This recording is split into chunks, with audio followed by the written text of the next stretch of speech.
Call the meeting to order. A little late, it looks like it's 5 after 6. Tom, will you report out of closed session for us? Yes, the town council met in closed session with respect to the one item on the closed session agenda, and there's no reportable action, and that concludes the report. Thank you. We're going to go through our opening ceremonies. I'll call to order first. Council members Abel. Here. Dennison. Dennison here. Droz. Here. Schooler. Here. And Mayor Lombardo. Here. Let's see, let's have the pledge. We'll have Captain Warwick lead us in the pledge. Please stand and remain standing. We have Reverend Paul Miller. Is he here today? Yes, he is. Okay. And he'll be leading us in the invocation. All right, please face the flag and join me in the Pledge of Allegiance.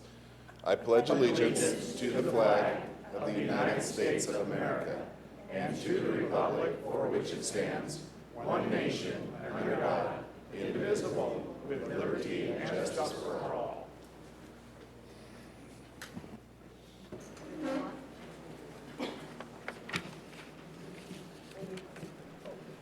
Let us pray. Tonight, Heavenly Father, we pray for all who meet here this evening, counselors and staff. We pray for wisdom. We pray for the first responders, for law, fire, EMTs, that they return safely from their shifts. Watch over them as they protect and serve. Also, we pray for newly elected, wherever they may be. And also, Father, we pray for our citizens who are in want or need during this time of year, for food, for shelter, for conversation. And we pray, Father, this night for this meeting, that all would be conducted decently and in order. And so bless all in attendance this evening, and later on when they travel, that they would arrive safe. These things and whatever else for which you, Lord, would have us pray, we leave into your hands. In Jesus' name, amen. Amen. Thank you. Please be seated. Thank you, Reverend. Yes, thank you. Okay. Today we have the presentations, introductions, and recognitions. High Desert Water District project update.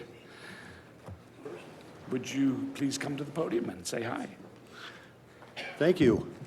Honorable Mayor, Council, staff, and public, good evening. I am Scott McCone, President of the Board of Directors at High Desert Water District. Also present this evening is Jennifer Cusack, Director of Public and Governmental Affairs at High Desert Water District, who will provide an update on current as well as pending projects at the district. Our interim general manager, Tony Culver, regrets that he cannot be here this evening as he is attending a previously scheduled commitment. So Jennifer, all yours. Good evening, Mayor Lombardo, council members, town staff, and members of the public. First, I want to thank you for including us on the agenda tonight so that we can provide you with this brief update on our progress to build phases 2 and 3. So phase 1 is complete, and almost all of the original 4,403 parcels identified in the phase 1 project, with the exception of only 178, have been connected. The Regional Water Quality Control Board has started enforcement action on those not in compliance with their prohibition. Phase 1 was paid for with a $142 million loan secured by an assessment district, 2014-1. Measure Z, which the citizens passed to implement a half-cent sales tax, pays half of the annual payment for the loan. Property owners pay the other half through their annual property tax bill. Measure Z funds reduce the overall amount that property owners in Phase 1 have had to pay each year. So far, the total amount Measure Z has raised to pay toward the loan is $16 million.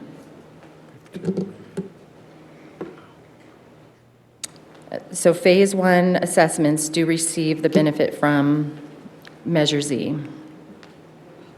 And you'll see here on the map is the original, oh, let me go back, is the original Phase 1 area, which is in the red, which is complete, and then Phases 2 and 3 that are indicated in the orange and yellow. So Phases 2 and 3 still remain, they need to be funded. Oh, here's my slide on Measure Z. There you go. So sorry. So Phases 2 and 3 still need to be funded and are estimated to cost about $180 million. The district has applied for grant funds through the state revolving fund, and we've been told that we will likely receive between $84.6 million and $103 million for Phase 2. This will allow us to build more collection line without incurring more debt as a community and connect about 2,500 customers to the system. The district hired NV5 to serve as the owner's representative for this project, and we are in the process of selecting a progressive design build team. We have received one complete proposal from Suket and West Coast Civil as a team, and the board will be considering awarding a contract in the next month or two. We are waiting on the funding agreement with the state, but in the meantime, we have been working to determine what areas will be included in Phase 2. So this is a new Phase 2 that's being designed. Because of the tight timeline to spend the grant funds, we have to focus on areas where the right-of-way exists and where we will gain most density. We will likely start in the Country Club area, then work east to Story Park and Sky Harbor. Construction will begin, hopefully, as soon as December 2024. Private property connections are not included in the grant. Property owners will be responsible for their own connection, which includes the abandonment of the septic system and sewer line from the house to the street. There are USDA 504 loans and grants that property owners may apply for, and they will apply directly to the Rural Development Agency. And we have information on our website regarding those. Streets will be paved similar to Phase 1. So here's a map, or a preliminary map, of what that will look like for the Phase 2 areas. So the green, all those green parcels, that's Phase 1, that's complete. The outlined areas in blue, light blue, starting with the number KA01-E in the Country Club area, that would likely be the first area to start. And then moving east over to PD-E, into the Story Park area, and then into Sky Harbor. And the remainder would be deferred to Phase 3, and we'd, of course, continue to look for other funding opportunities.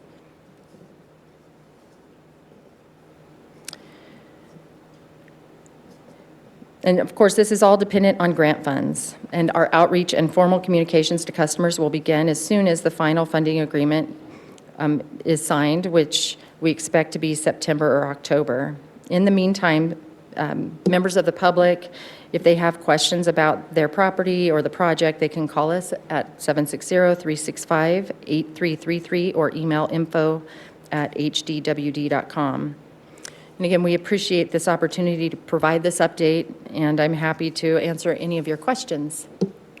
All right.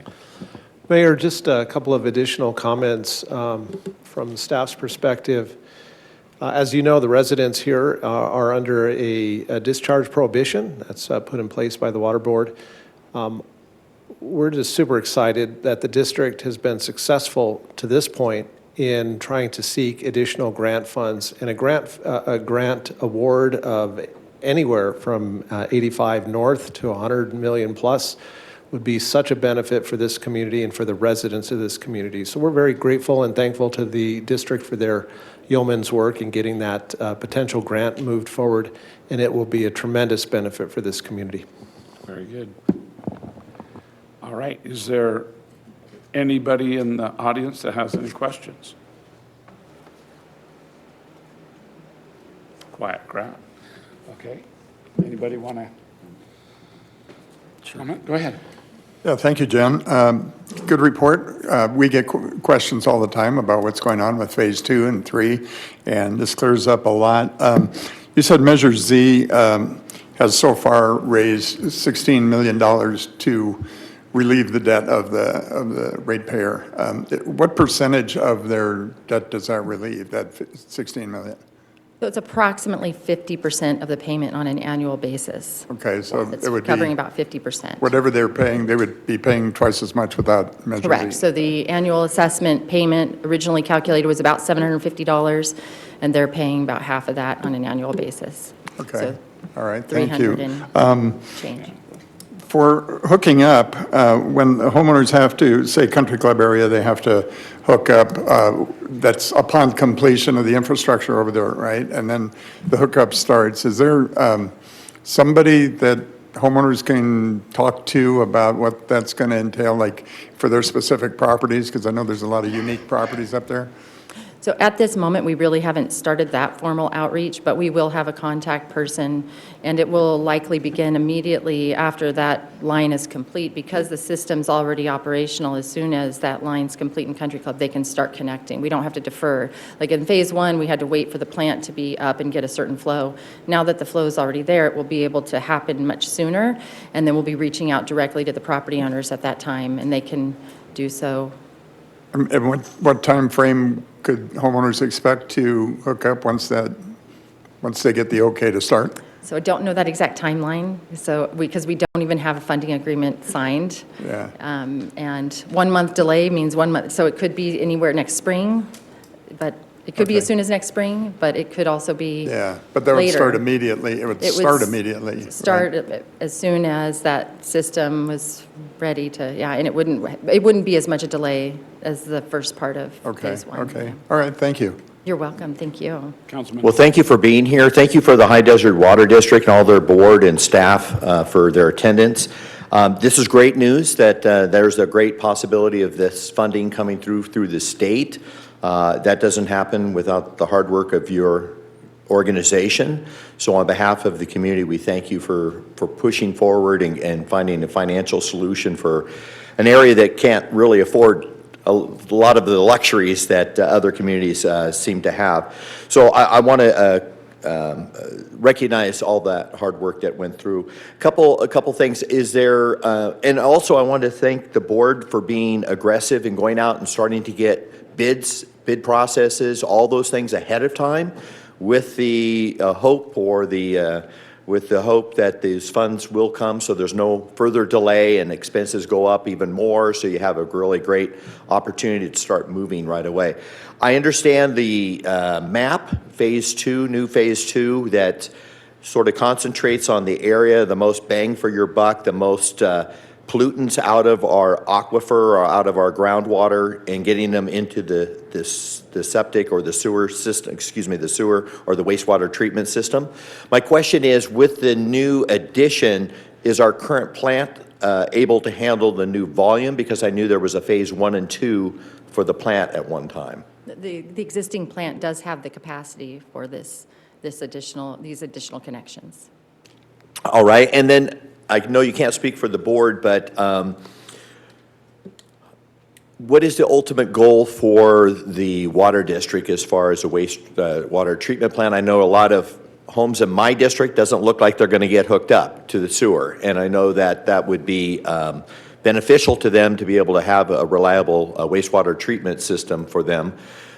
Is the board or is the plans of the district to continue after phase 2 is completed to try to find funding or continue the project? Or are you thinking that we're going to come to an end of wastewater treatment? It's my understanding that the efforts will continue as they have. We'll continue to look for additional funding for others to connect. But we're really micro-focused on this grant right now. I mean, all of our efforts are going into this because it's a tremendous opportunity to get this kind of money, and I can't wait till we send out this press release. I mean, I know it's unofficial right now, but once we get that funding agreement, it's a big deal. This is a big grant. So yes, I mean, we aren't stopping, and the regional board, the prohibition goes until 2031, so we do have some time. Okay. And the end of construction for this particular grant funding is December 2025. So this is something that's going to happen real quick, and it's all hands on deck right now for this grant opportunity. But yeah, we will continue. And one thing we notice is just the huge improvement in infrastructure for the wastewater treatment system, all the roads that have been replaced and placed into our system. We've always been playing catch up with the county ever since we incorporated. Is this plan still going to move forward as Phase 1 did, where there's road replacement as part of the process? Yes. Okay, wonderful. Thank you so much for the presentation. You're welcome. Very excited. Councilmember Dennison. Well, I think most of the things that I think was thinking the other board or council members have said. But I want to say thank you to you for coming out today, and certainly the board members that are here today. Thank you for joining. I always say that water, I think, is our most precious resource. We can produce electricity on the roof of our house, and we can power things other ways, but water is very difficult to get here. It's a lot more complex than I think people realize to move something that's heavy. And just like with construction or any type of logistics, anything heavy is a lot of work. But you guys have done a lot of excellent work and continuing to look out for our community, Yucca Valley primarily, in this district. And the complexity in this is, there's not a flat road or area in the entire valley. It's truly a valley, and the areas like the golf course or country club area, I can see is going to be a lot of hard work for your crews. And I really also appreciate so much of it is done in-house, the planning and the work that you guys have done over the last few years, and now coming forward, I'm sure, is going to be a long road, but the community needs to be patient again like they were just a few years back. When Phase 1 was going in, it changed a lot of the day-to-day activities for folks. Going to school, going to the stores, doing the things that you need to do outside of your home, and that'll be coming back again, and we'll look for the community support and certainly the town support to the water district to make it as easy as possible for you to move forward. So thanks for that, and we'll look forward to that press release. Great. Thank you, Jennifer and Scott. I know Phase 1, when it was starting, or before it started, there was a mandate by the state and to start it or have it completed at a certain time. What about Phases 2 and 3? Are you still under some kind of mandate from the state? Or is that? Yes. The current mandate has been extended because of the Joshua Tree to December 31st, 2031. Okay. Thank you, and thanks for the great presentation. All right. Yes, thank you very much for the presentation. And I think we all have learned a lot about the next phase of the water sewer treatment development, and we're excited to see it happen. So thank you very much. Appreciate it. You're welcome. Thank you. We'll come back anytime you'd like us to. Okay. Now, introduction of Newtown employees. Good evening, Mayor and Council. Hello, Deb. Tonight we have two new employees we'd like to introduce to you. I'm going to start with Shane. Preston, if you can join Shane at the podium.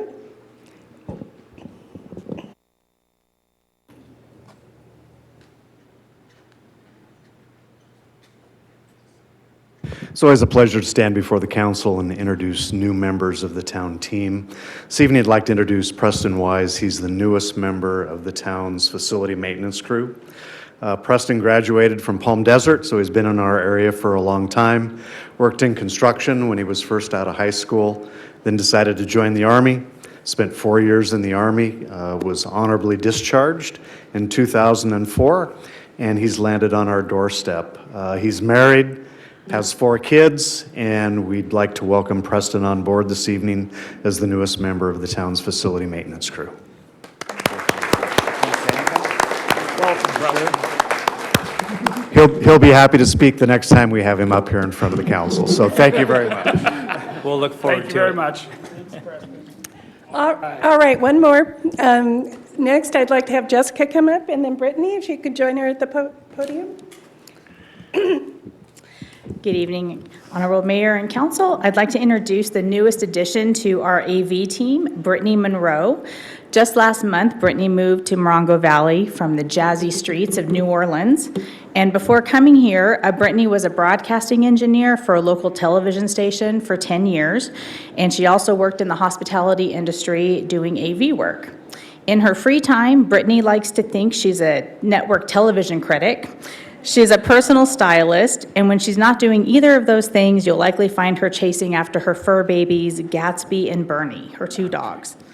We're very glad to have, Brittany has joined our AV team, and we look forward to her contributions. Just thank you so much for inviting me and having me here. The town is lovely. It's very beautiful. Still getting used to the heat. It's very different here, but other than that, it's a lovely place to be. Thank you so much. Well, welcome, Brittany. All right, is that it? That's all, okay, wonderful. Before the group takes action on approving the agenda, I would like to request that my fellow council members to consider moving items number 5 and 6, the ballot measures to reauthorize Y and Z, to move those for discussion prior to item number 4, the public hearing. This will allow ample time for our senior park residents to be present for the public hearing agenda item. And with this change, I will make the motion to approve the agenda with the changes identified. I'll second. All right, we have a Counsel- motion and a second. Council members Abel, Yes. Dennison, Yes. Droz, Yes. Schooler, Yes. and Mayor Lombardo. Yes. All righty. So we're going to move on to, we need to do number 3 first, or do we go right to 4? Okay. Administrative policy update. And that's on the consent agenda. All items listed on the consent agenda are routine matters, formal documents covering previous town council instructions. Items are enacted by one motion and a second without separate discussion unless there's members of the town council or the town staff request dialogue on a specific item at the beginning of the meeting. Requests for public comments on the consent agenda items should be filed with the town clerk. Is there anybody wishing to comment on the consent agenda item, number 3? Seeing none? Mayor, if there's no discussion on item 3 on the consent agenda, I'll move the item. Okay. So we have a move A second. and a second. All right. Council members Abel, Yes. Dennison, Yes. Droz, Yes. Schooler, Yes. and Mayor Lombardo. Yes. All righty. So we're going to move on to the department report number 5.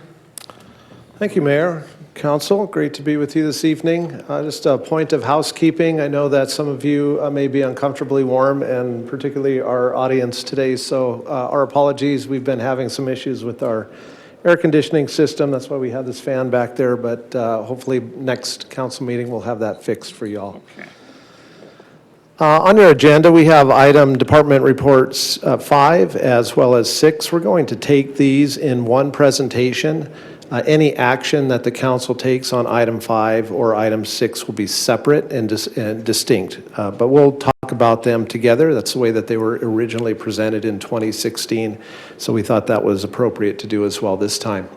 Before the council's consideration this evening is potential reauthorization of Yucca Valley's Measures Y and Measure Z.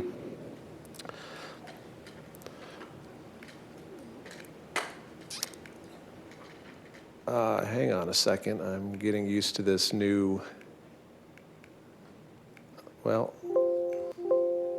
I'm going to go ahead and see if, Ryan, if you can just run the presentation, I'll tell you on next slide, okay? So let's go to the next slide. It's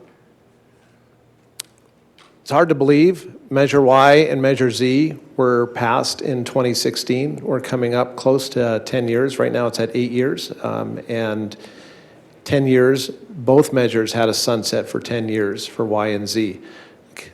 Council will recall that Measure Y is a general fund sales tax for funding town services such as public safety, police, streets, pothole repair. Measure Z provides $3 million a year. It is a special revenue tax, and it is singularly identified to reduce the cost of sewer system assessments and has been doing so at the rate of about 50% per year. Both of these voter-approved funds are set to expire soon, and without these funds, the town's services would be cut. They would have to be. And taxpayer costs to fund the utility services through Measure Z assessment reduction, as you've heard earlier, would cease. It's important to note, let me go back to that slide, just want to point out that in 2016, the community was very engaged, understood the measures, and they approved Measure Y by 74% and Measure Z by 81%, so very well received in 2016. Let's go to the next slide. Over the past year, many of our residents have been engaged in community prioritization as well as community surveys that the town has asked for. They've provided that input to the town staff, to the town council. We're very, very grateful for their participation, but most importantly, we're grateful for their identification of what their priorities are. And you'll see that on the next slide as we move into what their priorities were. Providing police response, making sure that our community stays safe.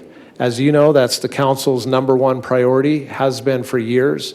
That's not only in your strategic plan, but it's also in your budgeting documents. That's where the majority of your funding goes. If we don't have a safe community, we don't have a community. And that's the priority of this council, as well as what your residents are telling you through the outreach that we've been doing. Other priorities that they have: graffiti removal, cleaning up trash along the sidewalk, streets, public areas, repairing some of the aging infrastructure that we have, potholes, streets, roads, and all of our critical facilities that we have, as well as ensuring that we have clean water. Go ahead and move on to the next slide. Public safety over the last few years, you'll recognize Najee, our dog up there on the left, is our new tracking dog to help for either location of children, adolescents, or elderly, as the case may be. Also involved in crime tracking when the cases come up. More importantly, we've been able to provide an additional detective position through Measure Y funding, as well as sheriff safety specialist. And that has relieved some of the burden for our deputies in being able to continue to make contact and call services as required. Next slide. Local infrastructure. Remember, Measure Y originally was for public safety, infrastructure, and quality of life in that order, in that priority. So local infrastructure, over 278 acres of parkland, our open space facilities, our community facilities, as well as our ongoing road work that has reached many, many streets in this community. Next slide. Our senior program is singularly funded out of Measure Y and its quality of life component. Here you have a couple of pictures of some of the activities that occur in our senior center on a regular basis. Nina and her team do an absolutely amazing job with what minimal funds they do have through Measure Y and have built up that participation with numerous new activities and programs and special events for all of our seniors, and that participation has grown tremendously. Also important is that last bullet point, and you may hear from some of the organizations this evening, but through our quality of life programming in Measure Y, we've also been able to assist in our nonprofits and be able to leverage the services that they're able to provide to this community, and thereby increasing the effectiveness of our nonprofits as well. Next slide. You heard from Jennifer and the High Desert Water District this evening already talking about Measure Z and the pass-through arrangement. Very, very different arrangement in that you have one public agency and the council and community has supported that the town is actually collecting the tax and giving it to another public agency. That's very unique. It's not normally done. And so this is an arrangement that was set up, approved by our voters by 82%. And it was because it's very simple. It reduces their assessment that they have to pay on an annual basis. And while we originally in 2016 thought it would be around a 30% reduction, in reality it has been at or near 50% almost every year. And on the next chart, if we move to the next slide, you'll see that the current reduction is 55%. So as an example, in that top line, you have the single-family residential rate for sewer assessment. This is that 30-year assessment that is on all of our Phase 1 Assessment District residents. $706.50 is what they would be assessed. Because of Measure Z, their assessment is $312.64. So you can see the dramatic amount of savings that's being provided through Measure Z and that pass-through arrangement that we have with the High Desert Water District. Let's move on to the next slide. Just wanted to highlight a couple of facts to remind both the council and the community about both Measure Y and Z. Importantly, a component of both Y and Z requires that we have independent oversight and citizen oversight, and we do that through the Revenue Measure Oversight Commission. They meet at least once a year, review the expenditures, review the audit report, review the independent audit report, and make any recommendations or approvals for Measure Y and Z funds to the town council. They met in February of this year. We talked about potential reauthorization. The Revenue Measure Oversight unanimously recommended that the council consider reauthorization of both of these measures in 2024. Again, these are both existing measures, so if they are reauthorized, they will not raise taxes. It will simply continue the existing voter-approved funding that was passed in 2016. Importantly, Measure Y and Z does not apply to groceries purchased as food or to prescription medicines. The council will recall that prior to the measures being put to the voters in 2016, we did some economic studies. One of those economic studies done by economist Dr. John Husing identified that half of our sales tax is generated by non-residents, or from the tourists, from the people that are in the unincorporated area like myself in Morongo when I come to Home Depot or come to Yucca to shop. Yucca Valley gets the sales tax from that. It equates to approximately half of those dollars. So essentially a dollar for dollar match on funds that are raised in town. Again, these are local funds only. They can't be taken by Sacramento or the state, so we feel very comfortable with that.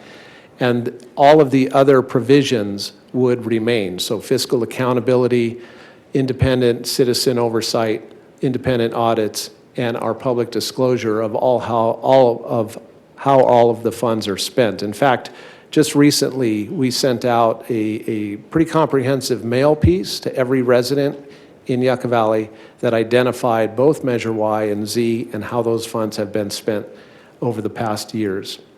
So with that, the recommendation on the next slide you'll see here is that the Town Council accept the recommendation of the Revenue Measure Oversight Commission, placing reauthorization of Measures Y and Z on the November 2024 ballot, and in doing so that we would be allowed to continue providing services without interruptions or service cuts, continue the sewer assessment cost reduction, and most importantly, address resident priorities as they've stated. Mayor and Council, that completes staff comments this evening and the staff recommendation. I know you have some folks here that would like to address the council as well, Mayor. Okay. Is there anybody in the public that would like to address the council? So, Mayor, if I may, I'm going to go through a couple things that we received prior to the meeting, a couple of comments. Sure. So some of our partners that have used Measure Y has made comment in favor. We have Astrid Johnson, who provides services to the unsheltered in Yucca Valley. And we also received a note, a letter from Spark Growth, who is another one of the partners that provides literacy and art enrichment programs. So we've also received a letter from Desert Regional Tourism Agency, and if you don't mind, I'd like to read a little bit here. So with a growing community comes the need to help it continue to thrive. One way to do that is through initiatives such as Measure Y and Measure Z. There are many great causes out there, and Yucca Valley has always been a community that sees a need and does what it can to fulfill it. The nonprofit base continues to grow as it continues to try and meet the needs of the people within our community. We truly hope the council and the community can continue with this program, as the need to find ways to help those nonprofits continue to grow and provide much-needed services to our area is crucial for them to be able to help those in our community. And that's from Desert Regional Tourism Agency. We also received quite a few notes, 12 in fact, from our participants at our Yucca Valley Senior Center. So a couple stand out that I'd like to kind of make mention here. One is by Ann Petrick, who writes, "The Senior Center gives me a well-rounded meal each day that I would likely would not get on my own. The cost of food in the market is just more than I can afford. The Senior Center offers clothing, food to bring home, and health activities. These things have helped me stay healthy and feel more part of a community, and I am 87 years old." This last one is from Gary Cooper, and he writes, "I attend the Yucca Valley Senior Center. It is a blessing. Besides being able to socialize with people at my age group, the center provides tasty, nutritious meals. The staff and volunteers are exceptional. They go out of their way in making seniors lead fulfilling lives. The parties, the celebrations, and special events are joyful. The center also educates and informs us. They offer activities that encourages creativity and imagination." And that's by Gary Cooper. And that's all I have at this time. Okay, thank you. Is there anybody in the public that wishes to speak? We have several requests to speak from those attending this evening. And first is the Revenue Measure Oversight Commission Chair, Lori Herbel. Okay, great. Lauren.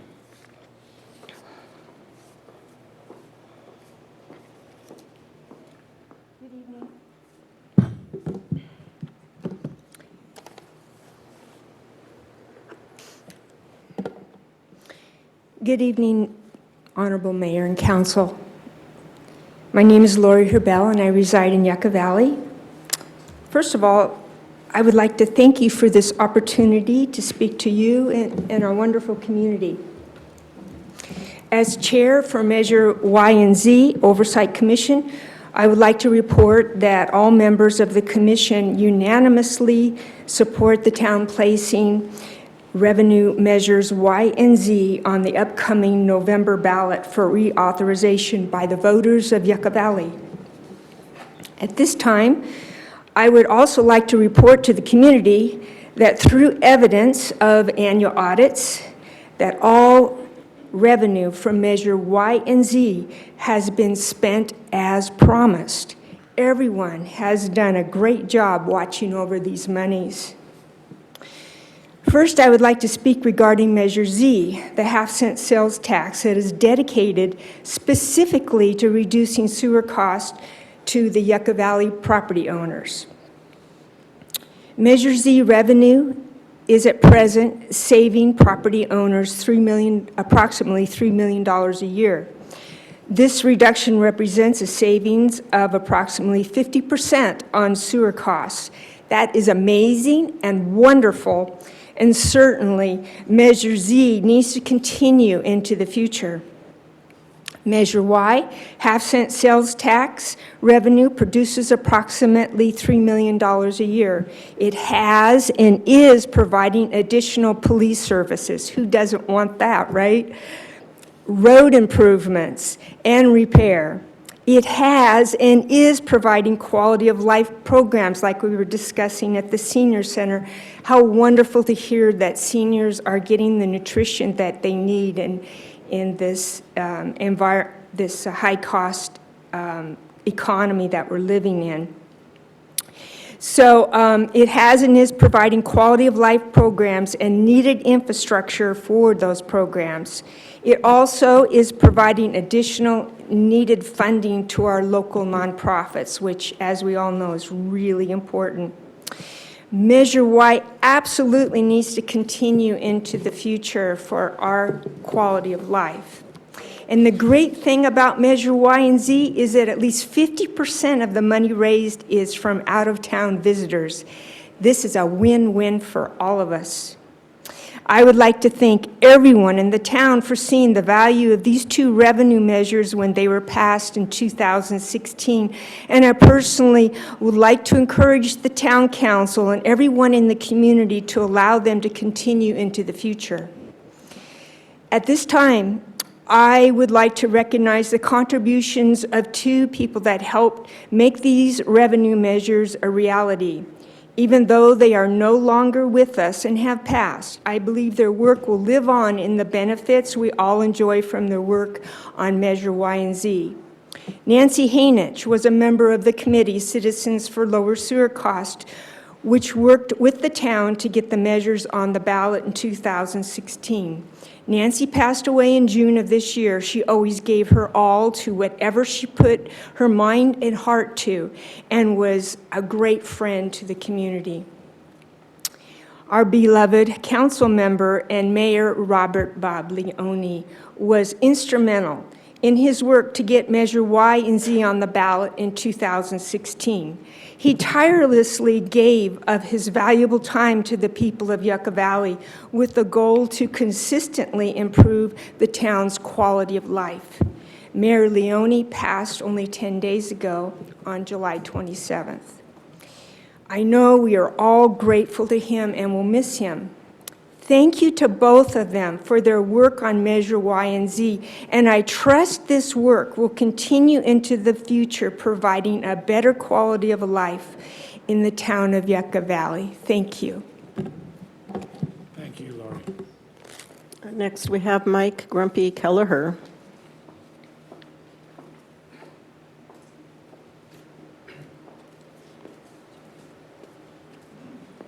Good evening, Honorable Mayor, council members.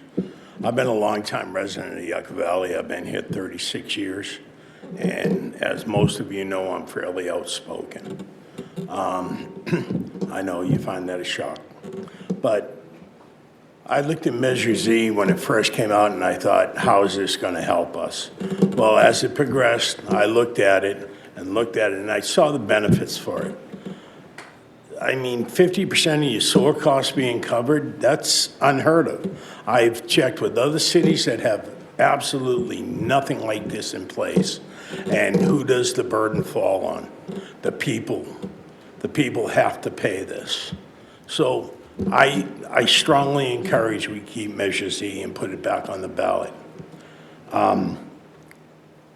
As I'm getting older, I know you find that hard to believe, sir, but the senior center would not be near what it is if it wasn't for Measure Y. I remember in Yucca Valley when you could walk across the street here and never have to worry whether a car was coming or not. That's not the way it is now. We have a lot of people that are elderly in this town that really have no resources. The senior center is a big part of that. But for the last 15 years, I've had the privilege of being the sheriff's chaplain. I've seen the trends, I've seen things change, and what the town has done with the Measure Y money as far as public safety, adding a service specialist and a detective, that's fantastic. But we need to look into the future because, unfortunately, in the times that we live in now, it's not all roses. We're going to need more law enforcement. We're going to need more protection. We're going to need more services from the sheriff's department. Where does that money come from? It's $3 million is a lot of money, and it sure can help fund and keep our country, our little town here safe. So that's all I have, sir. I just encourage that you put it back on the ballot. Thank you, sir. Thank you. Anybody else? Next, we have Robin Schlosser.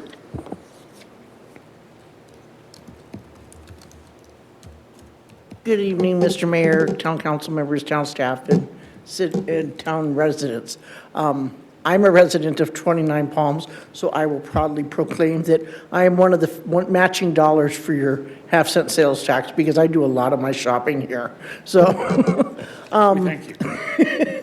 I want to piggyback on what Lori and Grumpy were talking about with the senior center, because as many of you know, I'm the director for Reach Out Morongo Basin. So seniors and the disabled are our heart. And I have to say that the funding that has gone into the senior center under Sue and with Nina's leadership and guidance has made that place blossom. And where you have such an integral part of the community there, as the director of Reach Out, we also receive funding from you. And that allows us to be able to provide wraparound services for the seniors in their homes and out in the community when they leave the senior center. In the last 3 years, we've provided services for over 2,000 Yucca Valley senior residents and disabled residents. And that's doing wheelchair ramps and grab bars and rides to doctors and rides to the grocery stores and anything that they could need, helping them fill out paperwork. And it's the support of the town and the Measure Y funding that helps us do that. So I would gratefully and respectfully request that you please put this on the ballot to reauthorize it, because this is going to help us continue to take care of our seniors for many years to come. Thank you. We appreciate that. Thank you. Next. We have Gerard Noonan.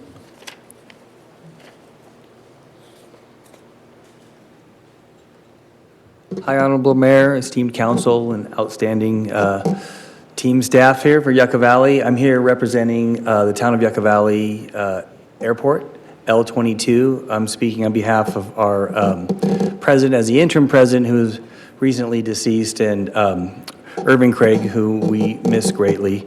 But here I am in his stead, and I'm sure he's looking down. I'm here to talk about the money that we received at L22 at the airport as a catalyst for repaving the airport. And in this situation, the town took a leap of faith a little bit on us, and they let us go to work. And that catalyst amounted to about 11% of the total investment in the airport.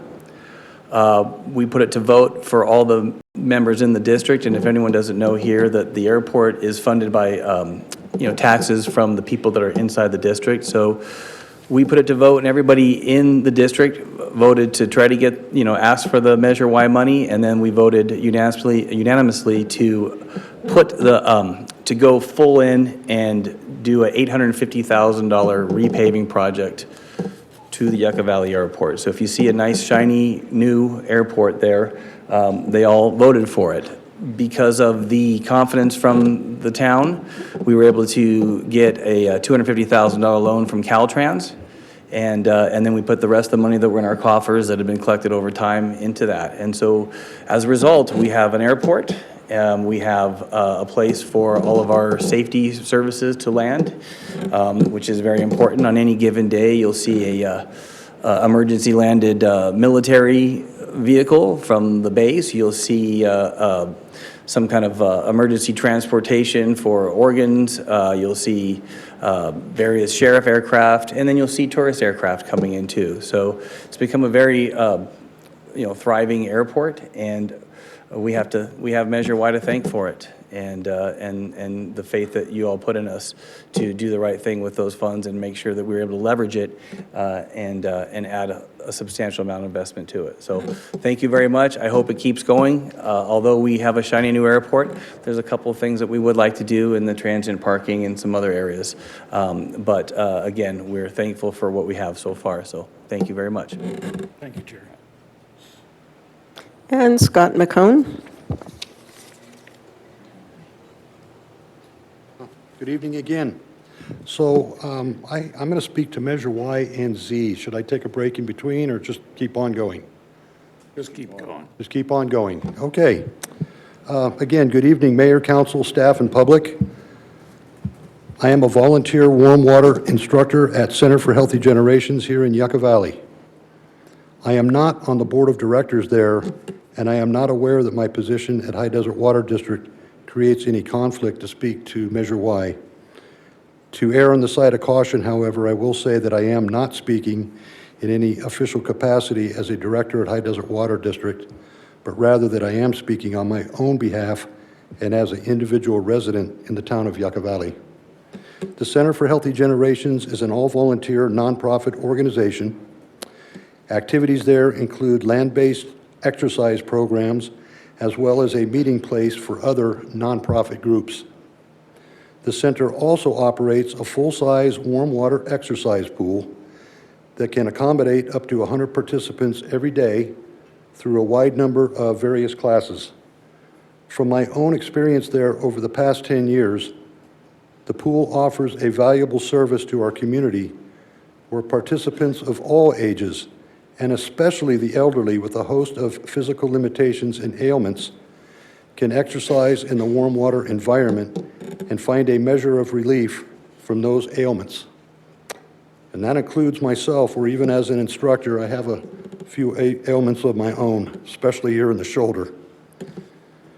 For the center and our mission there, the support we've received from the town and the Measure Y partnership program is immeasurable, where facility improvement projects that typically revolve around health or safety concerns would not come to fruition without Measure Y partnership funds. In the interest of quality of life, this is just one reason of many that a Measure Y tax measure be placed on the ballot in time for the November election. So do I get another start on the clock? You can keep talking, Scott. Thank you very much. I hope the audience doesn't mind. So again, Honorable Mayor, Council, staff, and public, thank you again for the opportunity to speak. And I have to say this again, as previously mentioned, I am on the Board of Directors at High Desert Water District. However, on my own behalf and not in any official capacity as a director or representative of High Desert Water District, I would like to speak as an individual who is a resident of Yucca Valley, a customer of High Desert Water District, and live within the boundaries of the Sewer Assessment District. In this capacity, some background in the relationship to Measure Z. I would like to provide some background to the relationship between Measure Z and the sewer project and why Measure Z is beneficial. Yucca Valley now has a centralized sewer in Phase 1 area of town, also known as the sewer project. And at its inception, to fund construction of the project, the state of California loaned the Water District $142 million to be paid back in yearly installments over the course of 30 years. And as we heard earlier, Measure Z pays 50% of the yearly payment amount. That is substantial. These numbers illustrate that Sewer Assessment District property owners, including myself, cannot afford to be without a sales tax measure. Tonight, I urge the council to adopt a resolution to place this tax measure on the ballot for the November election, thereby assuring no lapse in the mechanism used to collect sales tax money for the benefit of sewer district customers. Thank you. Thank you, Scott. That's all the cards that I have. Is there anybody online? Okay. Anybody in the public wish to speak? Last chance. Please come up to the front, state your name and city of residence. Thank you for speaking. Hi, Mr. Mayor and Town Council. I'm Cheryl Montel, and I'm representing Milltree Veteran Project. We're a very small nonprofit, but we're mighty anyway. And I just want to say thank you for funding some of our projects right now. Measure Y has been the grant that we had in 23 and 24 has funded our Milltree Community Garden, and it's at the Joshua Tree Retreat Center. So the whole community, Yucca Valley, 29 Palms, Joshua Tree, can all come, and this is a veteran-led organization. So our mission is to the point to bring community together through arts and dialogue, to bring our veterans in to things like growing vegetables and making friends as they do that. So I'm not very savvy with Measure Y and Measure Z, but keep them and put them on the ballot. I think it's good, and you guys have been really wonderful. Where is Irina? Is she here tonight? Oh, she's been so great to me. So I just want to thank you so much for what you do. And I'm saying put it on the ballot, Measure Y and Measure Z. I don't live in Yucca Valley, but I'm sure the sewer is very important and things like that. So thank you very much. Thank you very much. And that concludes. Is there anybody else that wishes to speak? Okay, back to council. Anybody want to comment? Yeah, I believe no one really likes taxes, but I think all the residents can agree that if we're going to have a tax, it needs to be well spent, invested in our local community, and have an oversight committee. So I'm glad to see that we're carrying that forward. If the council decides to move this onto the ballot, then the voters will have an opportunity to again express their pleasure or displeasure on how it's gone thus far.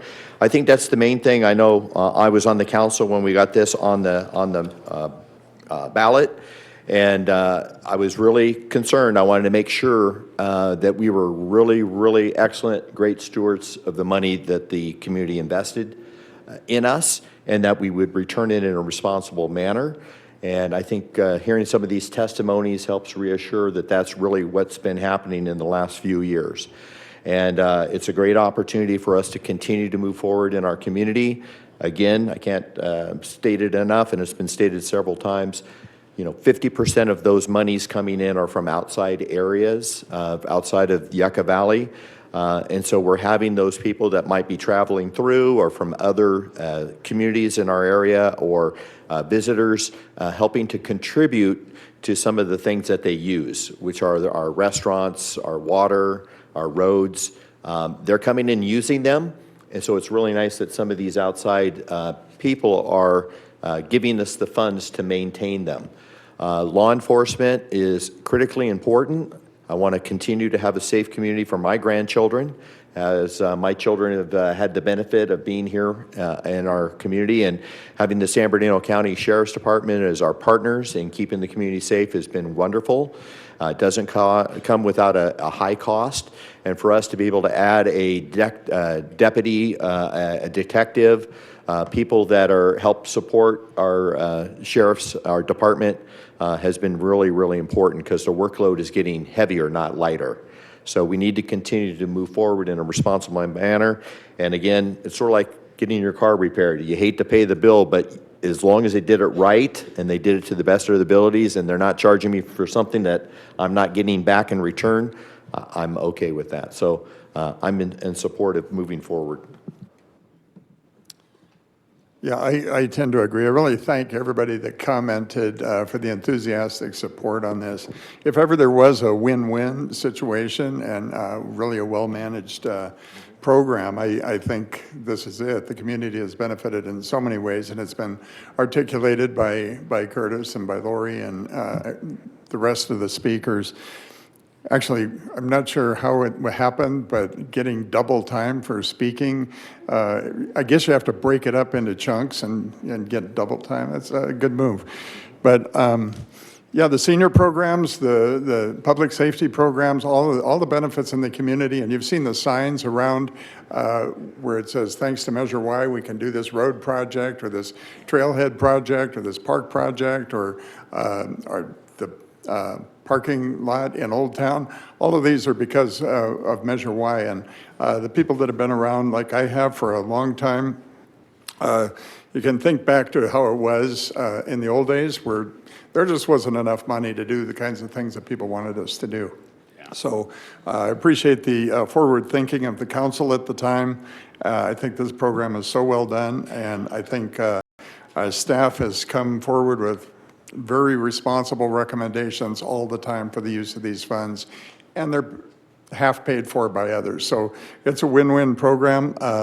Appreciate that outreach mailer that went out, and if anybody still has that on the counter, take a look at it. It's really, really well done, and it's really articulates the benefits of Measure Y.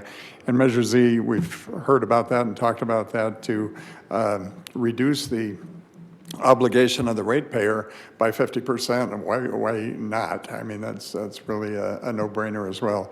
So these measures both got really good support, 70%, 80% before. I can't imagine why it wouldn't get 90 or 100%, just seeing what the benefits are. But thank you for the opportunity to put this back on there. I totally support that we do that. Okay. Thank you, Mayor. First, I want to thank everyone for coming out. It's not often that we get the seats all full in here, and in a kind of a, tonight was a uniform voice, and that was nice to hear too. It's those kinds of comments from the public of how we're being perceived and the things that we're doing to help the community. So everyone that spoke tonight, I totally appreciate it. Those that didn't, I know sometimes it's hard to stand in front of a microphone.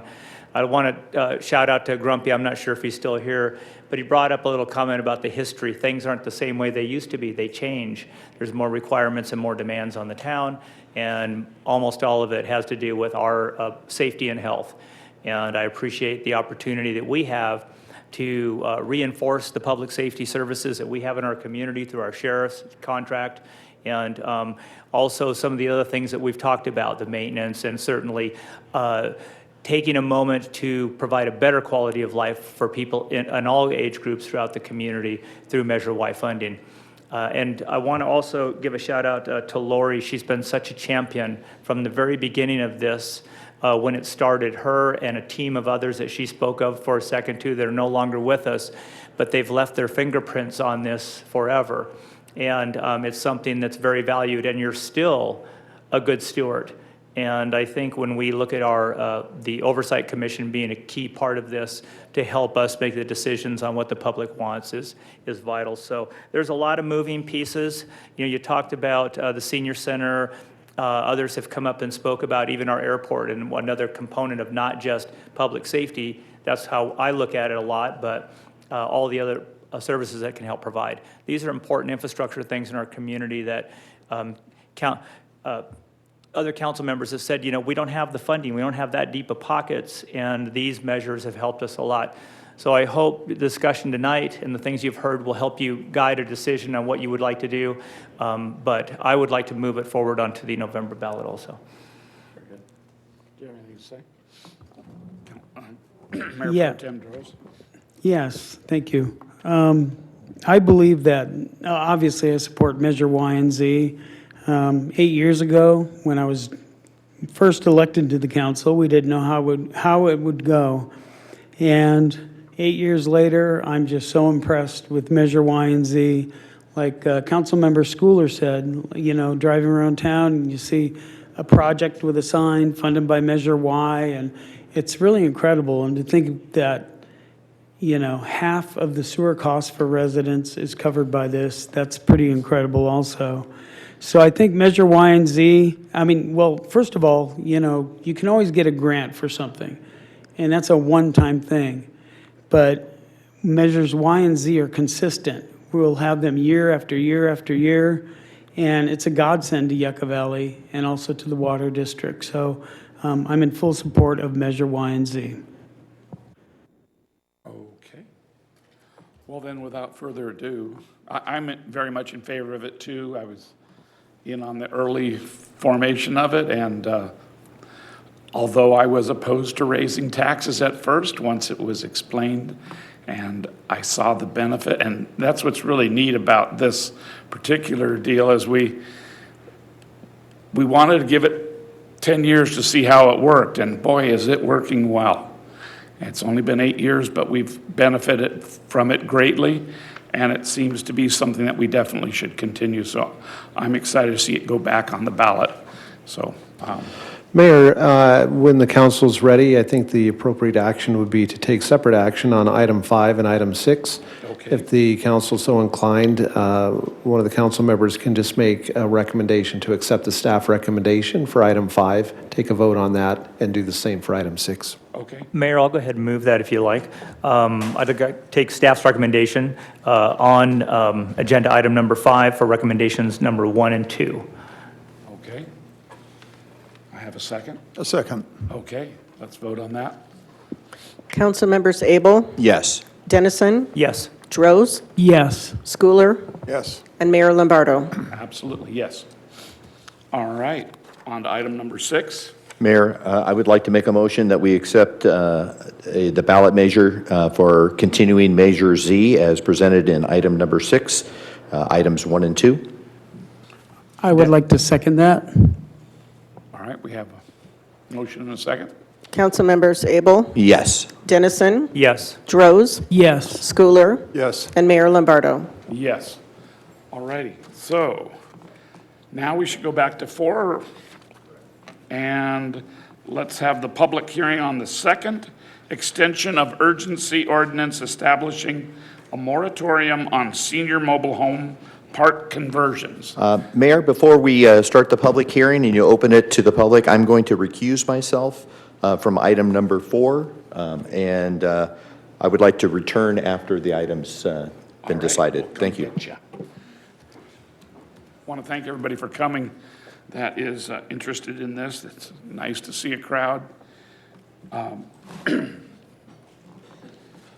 So it's recommended, let's see, do you want to? Yeah, we'll do the staff You'll report. handle it? Okay. Thank you, Mayor and Council. I'll do a brief staff report for you. The item before you this evening is an urgency ordinance which extends the moratorium prohibiting any mobile home park in the town from converting from a senior-only mobile home park to a mobile home park that accepts residents of all ages. And as you will recall, as the council will recall, you, at your meeting on December 1st of last year, you adopted an urgency ordinance that imposed a 45-day moratorium on the conversion of any senior mobile home park to an all-age mobile home park. The law allows the council to extend that 45-day moratorium for an additional 10 months and 15 days, which is what the council did the following month, back on January 9th, 2024.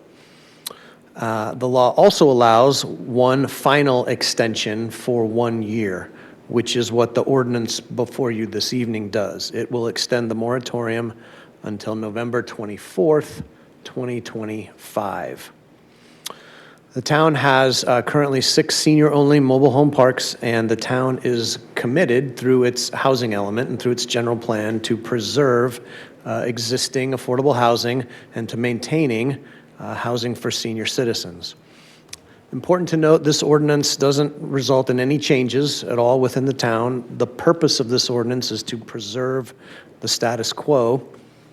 And during the time that this moratorium is in place, town staff has been and will continue to study and consider developing any new zoning regulations that will preserve senior-only mobile home parks, including the possibility of developing a permanent ordinance which creates a senior-only mobile home park overlay zone. The law requires the town to perform due diligence, do significant background research, and that takes time to adequately accomplish. So just in summary, this ordinance extension this evening will extend that temporary pause on the conversion of senior mobile home parks to all-age facilities, and that pause will allow town staff time to research and study whether to adopt a permanent ordinance. And that concludes the report. Happy to answer any questions. Okay, thank you. Is there anybody in the public that wishes to speak on this subject of? Mayor, we have a couple requests to speak. First is from Mike Braze. Okay. And then followed by Julie.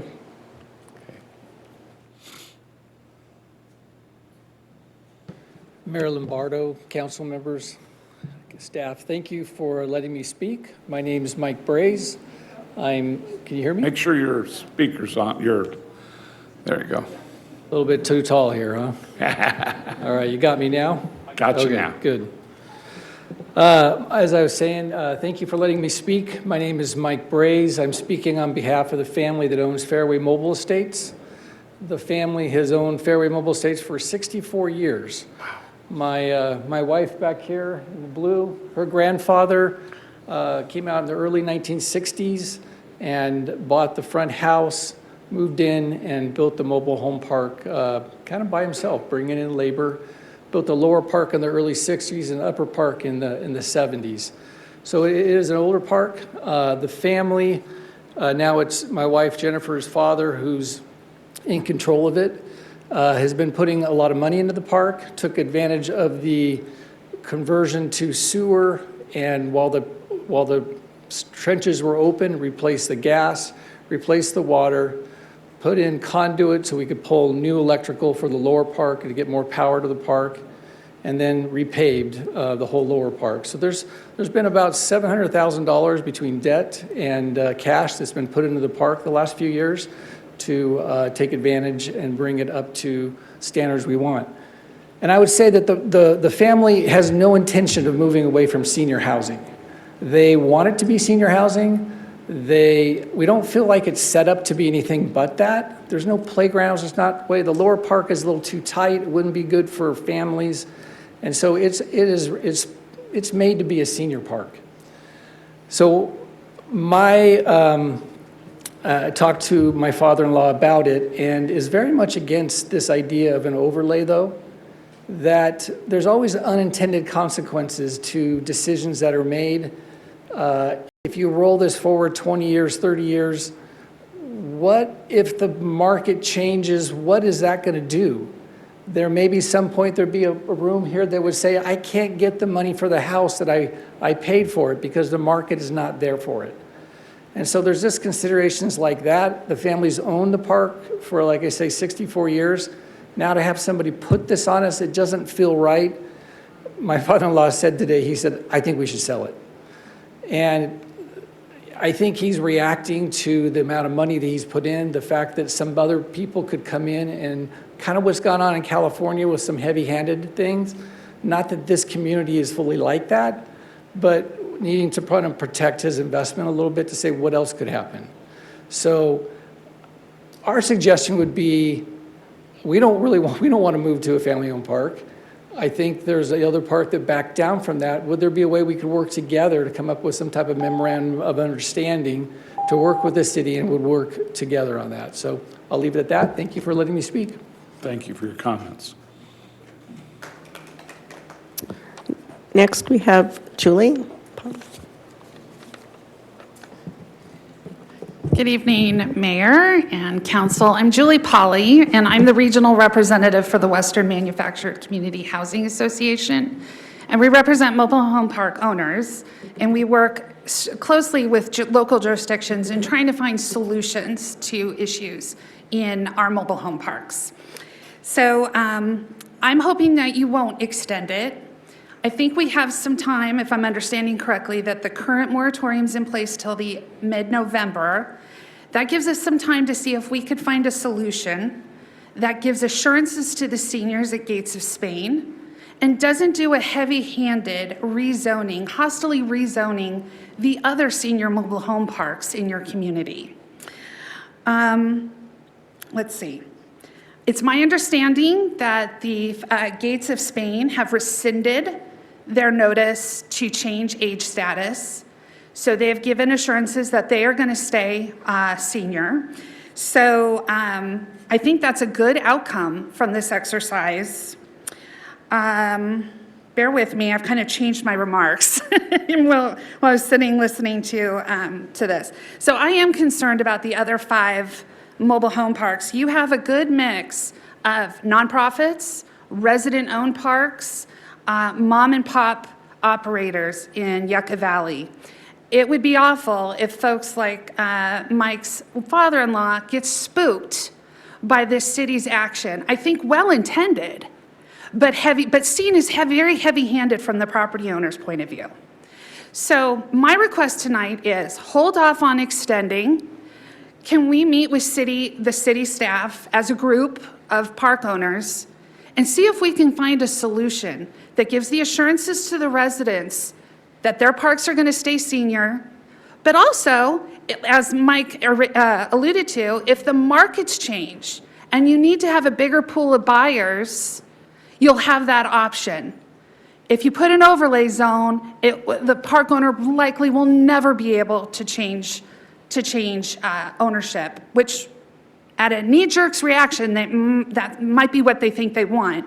But when they go to sell their homes, it might not be what they want. It might not be in their best interest. So I think we can find a solution that doesn't go as far as being proposed tonight. And I hope that you will give pause. We have time. The moratorium isn't up until November, it's my understanding. So maybe we can solve the problem collaboratively. Thank you very much. Thank you. Anybody else? That's all I have for this item here. If you'd like to speak, you'd like to speak, please come fill out a form and then form a line. And come one at a time, state your name and your city of residence. I'm Rose Baldwin. I live in Gates of Spain, and I want to thank you for changing the zoning. We have a bad owner, and our park, we are very frightened. I want you to extend it. Our park, our fees are going up. They went up 7% this year. There was no maintenance done. We are supposed to have facilities. The facilities are not maintained. The women's sauna hasn't worked in at least 3 years. So if a woman wants to use the sauna, you have to go down with someone else so that you can use the men's sauna. And they stand outside and say, no, there's a woman in here. The pool tables, they don't do anything with them. There's 2 of them that are sort of okay. One has stuff. Nobody even maintains anything. There's no heat or air conditioning in parts of the community center. So these are all things you can't help us with. These are things we have to fight on our own. But I really appreciate that you are willing to help us maintain this as a senior park. As our owner did suspend, they didn't cancel, they suspended. We don't think, without city action, we do not believe that they will maintain a senior park. Thank you very much, and thank you for your work, and we appreciate your help. Thank you for your comments. Next. Next, we have Cheryl.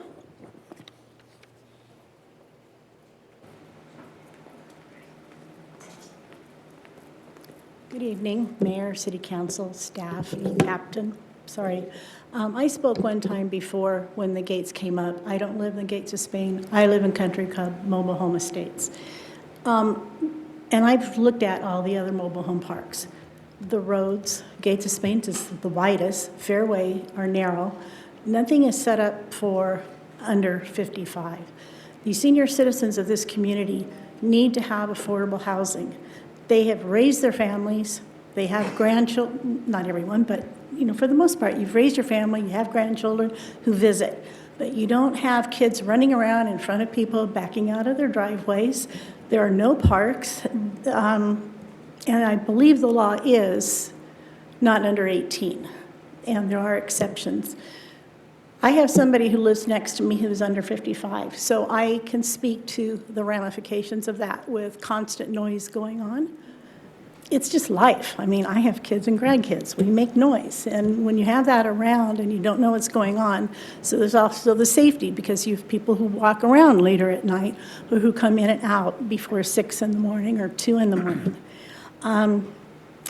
After 64 years of owning a mobile home park, nothing has changed. And to me, you're still allowing your senior citizens to have their place, to have affordability and safety. And as far as doing it in 1 year, I was surprised. I was actually looking forward to hearing a report that what has been researched so far and reports of other locations and how those operate. I just hate to see it get extended further and hope that there is subsequent progress made during that time. And I, for one, am very willing to have my brain picked or look up information or to help, and I know there's other people as well. Anyway, thank you and have a good evening. Thank you for your comments. Are there any others? Okay, I'll bring it back to council. Mayor, if it's the pleasure of the council, I'd just like to have Tom briefly talk about the nature of the action before the council this evening, how the moratorium works, how and when the council can choose to lift the moratorium or take other action. So Tom, if you would spend just a minute on that. Sure. So your action tonight is only to potentially extend the moratorium for 1 additional year. Even if you choose to extend the moratorium tonight, at any time, you can come back and end the moratorium and adopt a permanent ordinance or not, or simply just end it, meaning you don't have to use the full one-year extension tonight. Okay.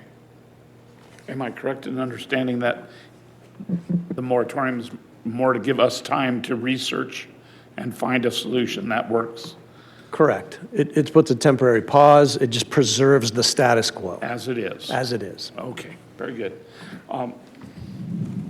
Sure. I briefly, it seems that seniors buy a mobile home in a mobile home park with an expectation that it's going to stay that way, and that's where they're going to spend their retirement years, and I think that's a reasonable expectation.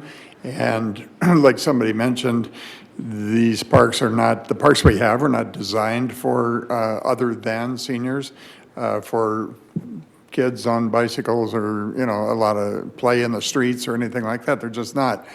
If at some point there was a need for that, I'm sure some entrepreneurial sort would put such a thing together. But I don't see where taking this action that doesn't change anything is a heavy-handed approach. I think it's a reasonable approach while it's studied further. So I support the extension. Great. Councilmember Dennison. Yeah, thank you, Mayor. So I agree with all the different comments going on today that it's good information to receive. So I like that part of it. You know, it's a very complex situation. We have multiple mobile home parks in our community, and certainly some of them have been listed for years that I know of. I've been up here since the 70s as 55 plus. And there were some comments about age and activities within the parks and even the design and structure of the parks. But it is a complex situation, and there's a lot of other information that we're still trying to receive to make sure that we make the right decision. I need the facts from all angles in order to make a decision. And when I make a decision, it'll be one that I'm very comfortable with. I don't want to do something in the middle of process, and I don't want to make a decision in the gray area. So currently, I'm looking for an extension to have it if it needs to be utilized, and we have that ability to do it now. That was very transparent and clear when we began this journey in December of last year. So right now, I'm going to go forward with the recommendation on item 4. So thank you, Mayor. All right. Mayor Pro Tem. Yes, I see no harm in a one-year extension because it just gives us more time to plan. I mean, it does no harm at all to have that in place. When you think about how government works, you know, we're having this meeting tonight, and then we're going to have a meeting in 2 weeks, and 2 weeks after that, and whatever we decide then has to go to the Planning Commission possibly, and then it might come back to us, go back to the Planning Commission. So November is only 3 months away. So I think we do need the extension. I don't know the full extent of what needs to be done, whether we need an overlay district or not. But that's why we need the time. And I hope to see this go before the Planning Commission in the future, and then we can decide what's going to happen. But I'm in favor of the extension. All righty. I think it's important that we take the time to look at it from all angles. We do need to consider both the owners of the parks and the residents and come up with some kind of a fair solution, and it may take some time. So I'm also in favor of the extension, and I would like to make the motion that we extend the second extension of the urgency ordinance establishing a moratorium on senior mobile home park conversions and follow the recommendations of the council. I'll second the motion. Second. Okay. Councilmembers Abel? Nope, he's recused. Dennison? Yes. Droz? Yes. Schooler? Yes. And Mayor Lombardo? Yes. Thank you, everybody, for that. We're going back now to item number 7. I think it's the last item on, nope, it's not. Okay. Thank you for attending. Building and Safety Annual Presentation Report. Do we want to bring Councilmember Abel back into the room? Let's do that. Do we have to? Oh. Do we have to? Is he out front or out back?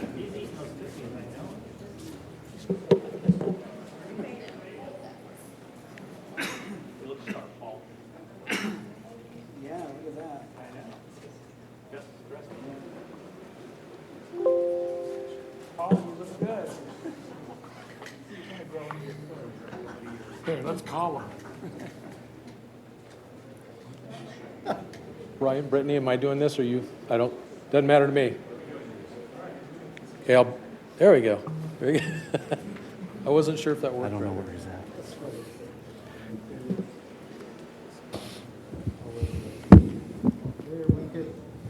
We'll send him a text, Mayor, but I think you can go ahead. Got him? So, Mayor and Council, this evening, I'd like to introduce Paul Osterman with Charles Abbott Associates. As you're aware, the town is contracted with Charles Abbott since incorporation for providing building and safety services to the community. Paul has been the assigned manager over the operation in Yucca Valley for 8 years? Next month will be my 9th year. Nine years. Paul is a certified building official. That's a very important classification in the building industry. It indicates a mastering of the various codes that building and safety operations are in charge of implementing, as well as in administration of those operations. Many of you never see Paul. He doesn't attend these meetings. You see him once a year when he gives the annual presentation. But he and his staff know the council's priorities about customer service. And you'll see part of that in the presentation this evening on how we continue to operate building and safety through contract in prioritizing services out to the community. So with that, I'd like to turn it over to Paul for his presentation this evening, and then we'll open it up for questions following his presentation. Thank you very much, Shane. Honorable Mayor, Town Council, staff, I'm here this evening, as Shane said, to offer some very insightful information on your Building and Safety Division. First of all, our hours of operation, where members of the public can come in and apply for a permit, talk to myself, an inspector, or a permit technician, to give some sort of guidance for whatever they're looking for in the construction world. Next is our staff. We have a full-time building inspector, a full-time permit technician. We also have 2 part-time building inspectors, which are there alternating Fridays.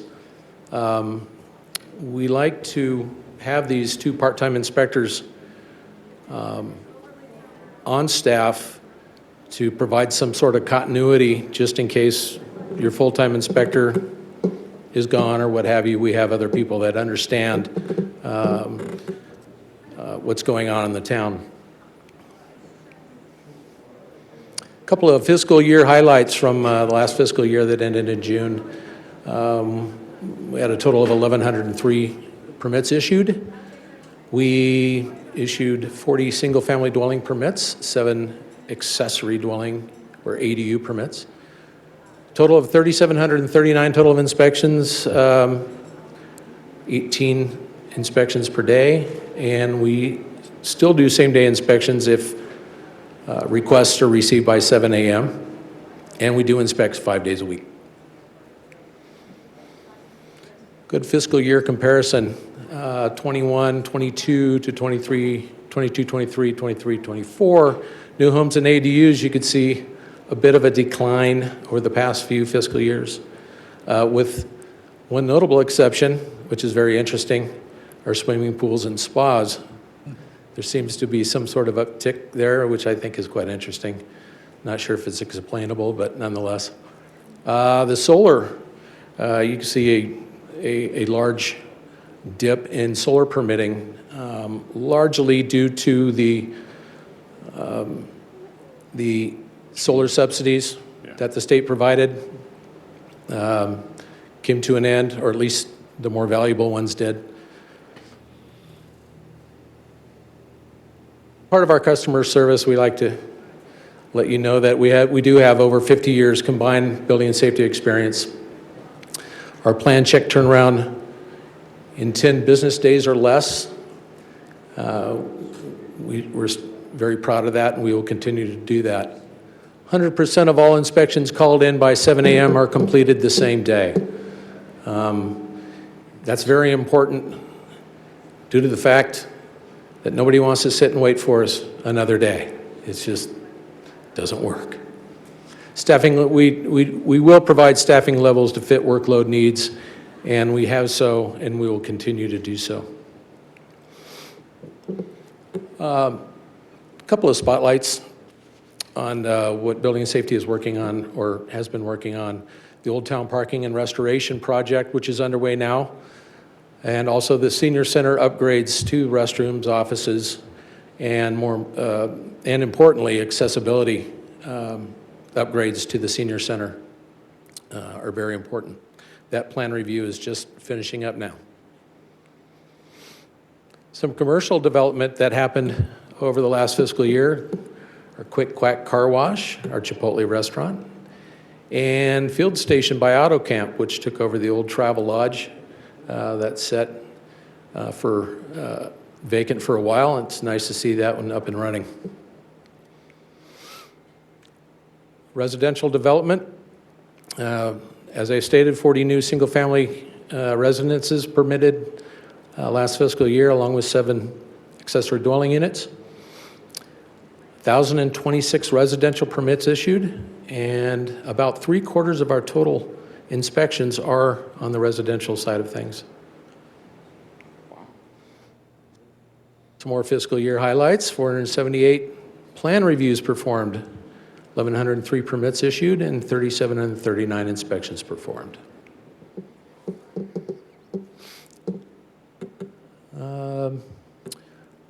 Monthly revenue. Okay, pardon me, I'm sorry, I mistook this for something else.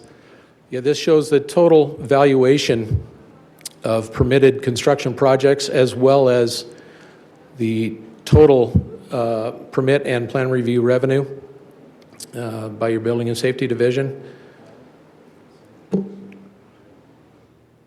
And this is historic to date single-family residence and manufactured homes and accessory dwelling units from 91-92 for every fiscal year up through the last fiscal year.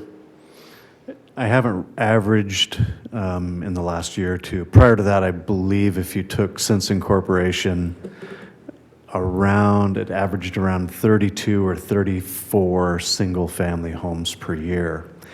In the time period of 01, 02, on the left-hand side, you can see that 118, 188, 353, 384. Those were during the years when some people would say that the subprime loans were available, and you saw that peak before it fell into what's classified as the Great Recession. And then you see that drop off: 244, 96, 36, 7, 11, 2, 13, 2. So just wanted to show some historic data. Residential development, other than the highs of those few years leading up to the Great Recession, residential development has never really been a large issue here. Again, averaging around 34 homes per year. Paul, back to you. Yeah, thank you very much, Shane. Sure. On the numbers on the previous slide, there was one, I think it's 12. 75 manufactured homes. It's quite a different number. So that's multifamily, and if you can visualize out in front of Town Hall, that was the subsidized, age-restricted senior family. That's correct. So that's where the 75 came from. Very good question. Okay, thanks. You bet. You bet. Next slide represents the total construction permit valuation and annual building permit revenue from 94-95 to present. It's a fairly dramatic graph in that it actually is a decent reflection of the local, state, and national economy during those years. The last 2 fiscal years, you could see a little bit of a drop-off, but we're staying quite optimistic that it's going to come back up. We're hoping that that's not a trend. And at this time, we'd recommend that the town council receives this and files the report. Staff would be happy to answer questions following public comment. Is there anybody in the public that wishes to comment? All right, anybody online? No, okay. Let's receive and Just file. one comment. Lately, I've been going to homes under construction in the area, looking at the quality of work, the design of the work, and a common theme came out was the inspectors are great. And so thank you for that. You know, they work well with the contractors or the homeowners doing that. And also, one thing is recognized is your same day prior to 7 o'clock in the morning inspection. As you said, nobody wants to wait. Nobody wants to wait. And it's a practice and it's a known process for planning and inspections in this community. So thanks for that. I'm sure that's not always easy to do. Yeah, go ahead. I just want to say thank you for the presentation, and I always hear good things also, and my experience with you when we put the overhang was incredible. So, yeah, thank you for all you do. You're always very professional and kind. I appreciate it. Thank you for those words. Yeah, thanks for the report, Paul. Me too. You hear from me mostly when I've got somebody disgruntled, but the rest of the time, We deal with that too, sir, that's fine. Yeah. I'm hearing positive stuff all the time, so I appreciate what you do. Thank you. Thank you. Any comments? Councilman Abel? No? Okay. I want to thank you for your presentation, and I will receive and file. Okay. Item number 8 is the town project number 8957, Miracle League Field Surface Replacement Project, authorization to waive formal bidding procedures and award the contract to Pro Playground.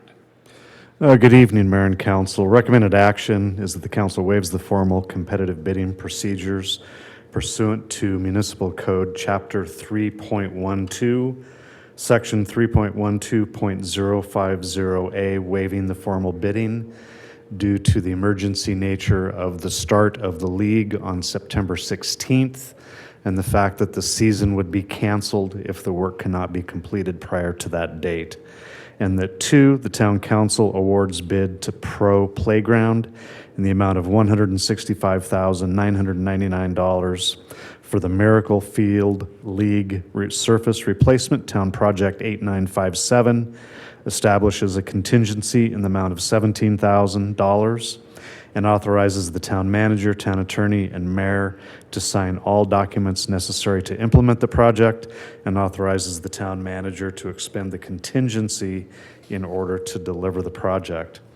Following adoption of this year's fiscal budget, the town was, as you know, the town staff is moving forward on several major projects underway, and it came to our attention that if the field were not resurfaced immediately, that the season, which is scheduled to begin on September 16th, would be canceled, and the field is in that deplorable of a condition. That's my word. Based upon that, staff went through the informal bidding procedures. That informal bidding procedure writes the specifications down on paper. We provide those same specifications out to multiple bidders, and as a result of that, 3 bids were received by the town. Those 3 bids were from Pro Playground, Surface America, and Miracle Playgrounds, and those costs range from the low bid of $165,999 to a high of $257,868. As indicated in the staff report, the town council budgeted $350,000 in Measure Y funds for park improvements this year. Those funds were divided between two anticipated projects, the Miracle League field surface replacement at $150,000 and the Macros Park concrete and playground replacement project at $200,000. If the council accepts the recommended action this evening, staff would be returning to the council in the future for a project and budget update for the Macros Park concrete and playground replacement project. Again, the staff recommendation is for the waiver as described previously in the recommendation, as well as award of bid to Pro Playground. Staff would be happy to answer questions following public comment. Okay. Is there anybody in the public wishing to comment on the resurfacing of the Miracle League? Anybody online? Okay, thank you. We'll bring it back to council. Yeah, it's a great asset to have, and I just had one question. Who was the original contractor in installing the field, and not these companies? So the town did not own the facility at the time that it was constructed, so we do not know who the actual contractor or subcontractor was that put down that material. Okay, well, thank you. Yeah, I think we need to move quickly. I understand why we are going through this, and I also feel that getting 3 bids shows that we were looking for the best of contractors and also the least expensive, perhaps, a way of going. So, yeah, I'd be glad to support this. Anyone else have a comment? Okay. Councilman Schooler? Yeah, I umpired a couple of games this past season out there, and you can see the trip hazards, and it really is a needed project. There's an enormous population of disabled people in this community that make use of that program, and I know a lot of council members and town attorney, captain, everybody's out there supporting the program, but when you have those trip hazards, it's just unacceptable. So this is a must-do, and I appreciate you bringing it forward. Okay. Council member Dennison? Yeah, thank you, Mayor. Yeah, this is a really important part of our programming in the town. You know, this provides an opportunity for activities for all ages and all abilities. And this field is a specialized field. The cost just seems kind of high, but it's a special type of material. So when people possibly lose their balance or something like that, they fall down. It's a very low impact field. So it's basically like a big piece of rubber or foam rubber out there. It doesn't do well in the desert heat, and it doesn't do well with the weather out here. So it's lasted about 10 years, and that's not bad.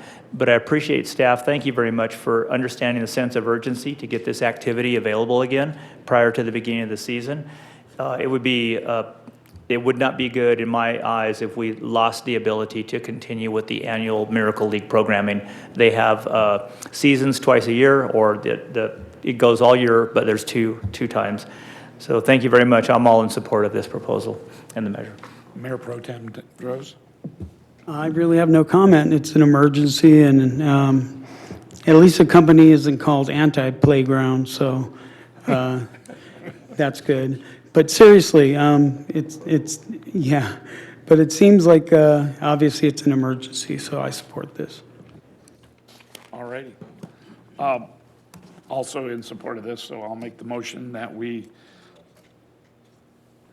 Second that. That we follow the recommendations from the staff. That's second. Items 1 and 2. Councilmembers Abel? Yes. Dennison? Yes. Droz? Yes. Schooler? Yes. And Mayor Lombardo? Yes. All righty. We are now to future agenda items. Anybody have anything future agenda item-wise? Nope. Okay. Now is the time for public comments. The town council takes this time to consider your comments on items of concern which are not on the agenda. When you are called to speak, please state your name and community of residence. Please limit your comments to 3 minutes or less. Inappropriate behavior which disrupts disturbs, or otherwise impedes the orderly conduct of the meeting will result in forfeiture of your public comment privilege. The town council is prohibited by state law from taking action or discussion items not on the printed agenda. So is there anybody in the public wishing to speak on any item, any topic? We have a request to speak by Chris Perry. Great. State your name and city of residence. Good evening. My name is Chris Perry. I live in Yucca Valley, and I spoke here once before about the high-speed traffic on Onaga Trail, and I just wanted to sort of give you an update. You installed those speed detectors for a week, and that was great. I appreciate it, and I thank you. But once those speed detectors are gone, the traffic starts getting faster and faster.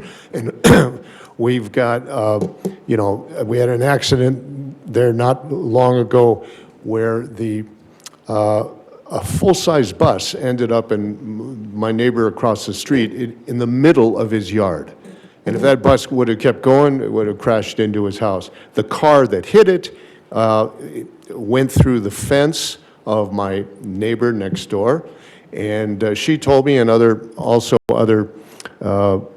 neighbors that live on Onaga have mentioned to me that they don't feel safe inside their house. They're afraid a car, a truck is going to come rushing through there. Because when they have these accidents and people are going at high speeds, it's just ridiculous.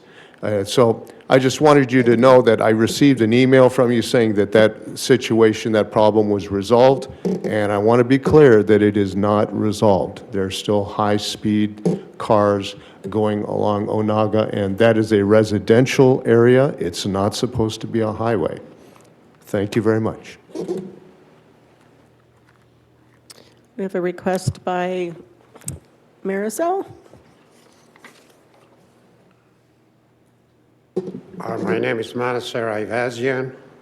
I'm the owner of the house that the bus was in there, as you mentioned. Last time we were here, we requested that a stop sign, and nothing happened. The police said next day they are going to do something.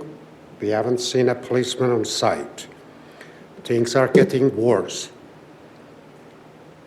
We want to know all the neighbors. Do I need to bring all the neighbors here, or I can get their signature?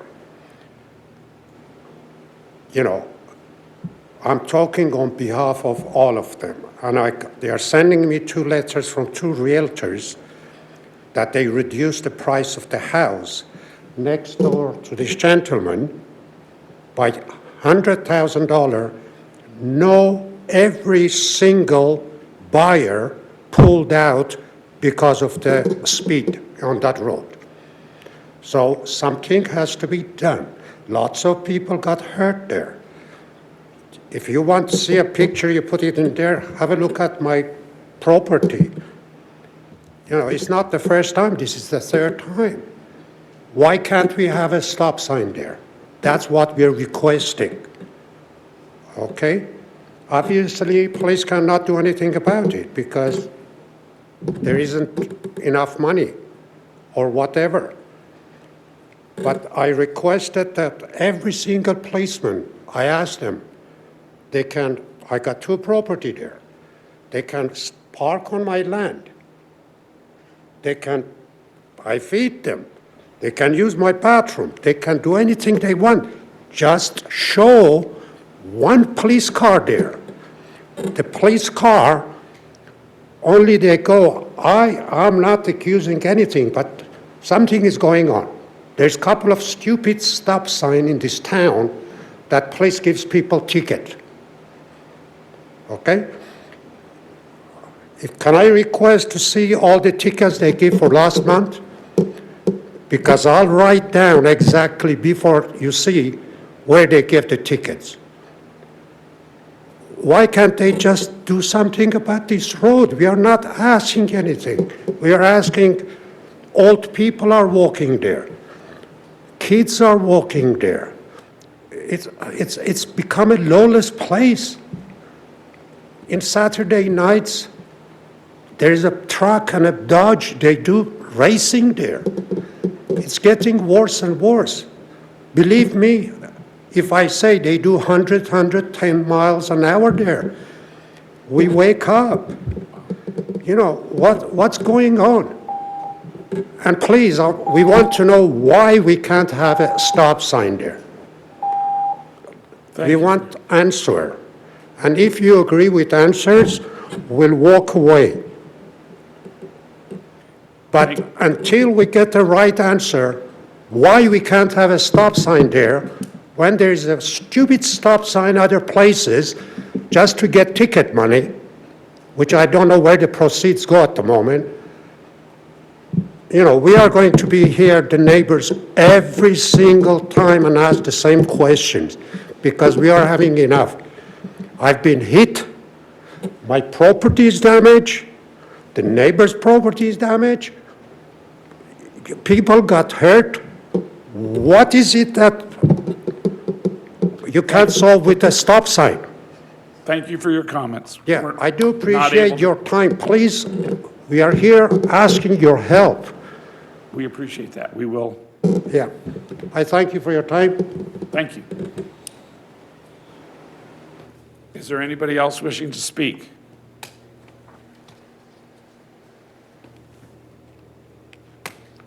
All righty. Thank you.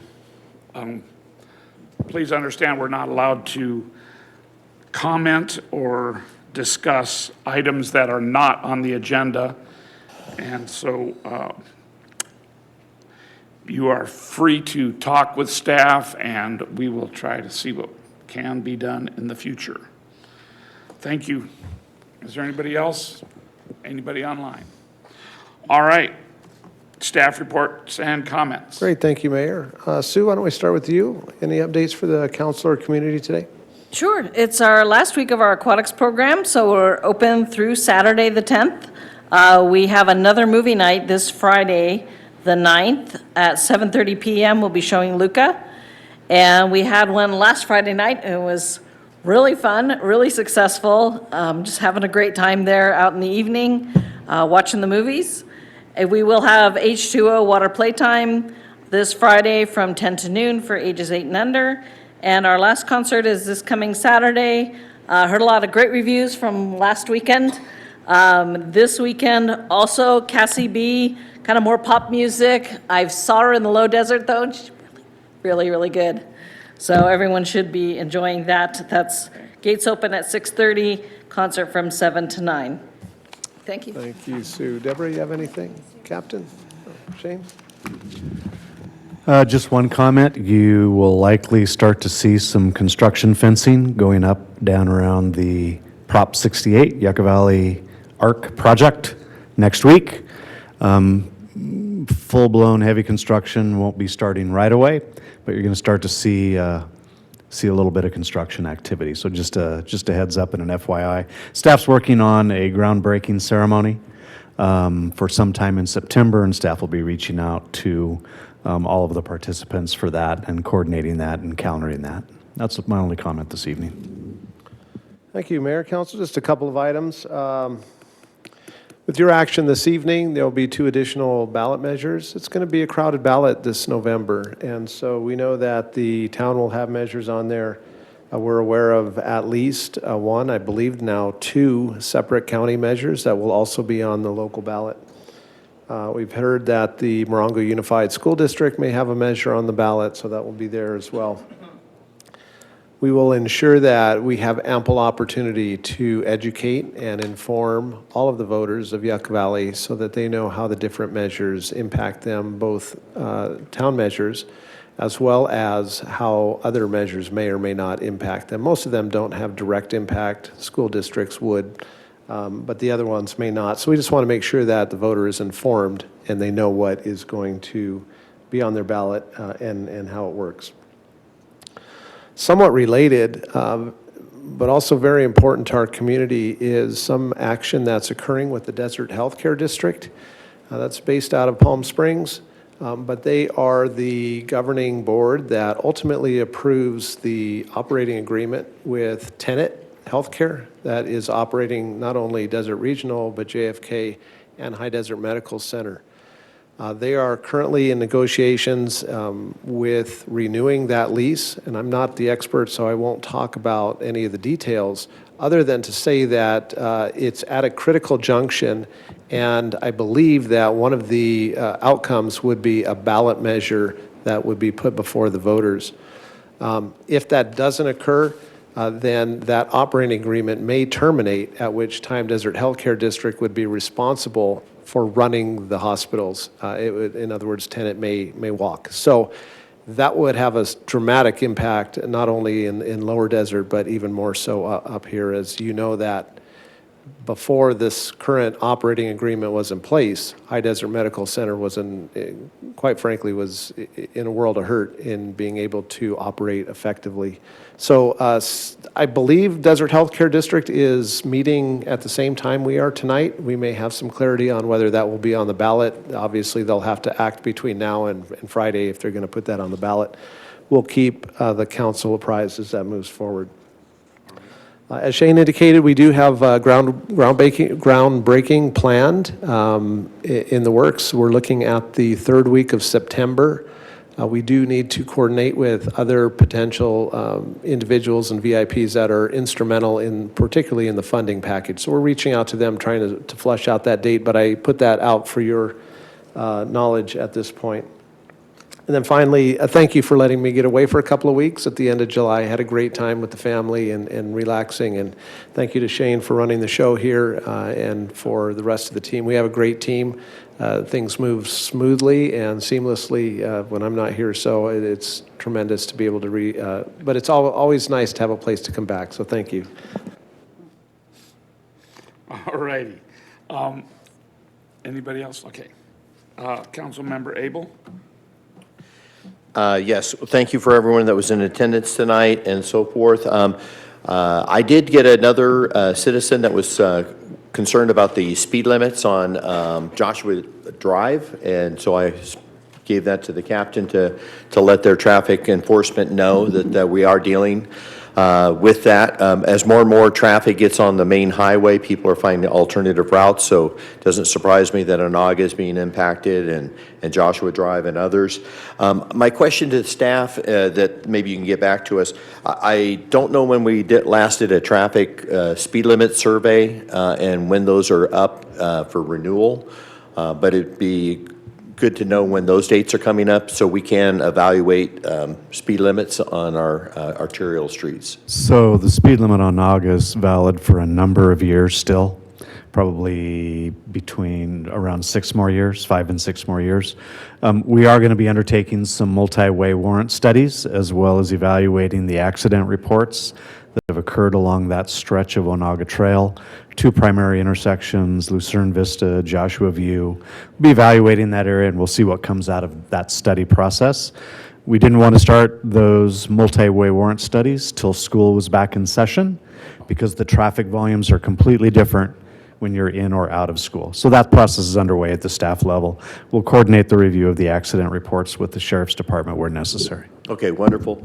And I appreciate that. Also, I'd like us to consider, again, if the High Desert Water District ends up getting their funding and they're going to be starting a large Section 2 to increase their wastewater treatment facility capabilities, that we would, perhaps staff could identify streets that aren't in that area that might need to be replaced. Again, it's probably going to be one of the most cost-efficient times in which to get bids when a large major company comes in to redo a bunch of streets. If we have some earmarked that are really overdue and need to be replaced, that perhaps we could ask for bids to go out during that same time to get the most competitive bid possible. I know that we can't spend money everywhere and we have big projects going on, but just to consider that would be an opportune time because there won't be as large of repaving project ever in the history of Yucca Valley besides phase 1 when phase 2 goes into effect. So I would like to try to take advantage of that time frame in trying to get some low-cost bids on repaving projects. Sounds good. Council Member Dennison. Yes, thank you. Not too much to say. I just want to thank again the Water District bringing representation from the president, Scott McCone, and also Jennifer Kuzak coming out and talking to us tonight a little bit about the process of the new collection system. So that's an exciting time. She gave a good update, and we'll look forward with more on that. And I think what Councilmember Abel said, to consider some of the improvements on roads that may not be directly impacted by that, to ensure that we have uniform street quality throughout those areas. It certainly makes it nice when we start to go in and follow up, as you've seen in our community, with our slurry and our coating on all the streets, so they maintain their quality. And also, welcome to Preston. I saw him in here today. Glad he's here with us now. He was setting up, and John was giving him a good tour of how to lay out the room today. And Brittany, welcome to the desert.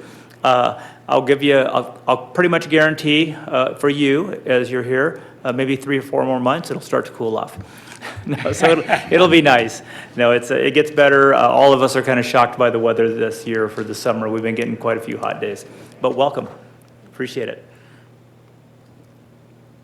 Councilmember Schooler.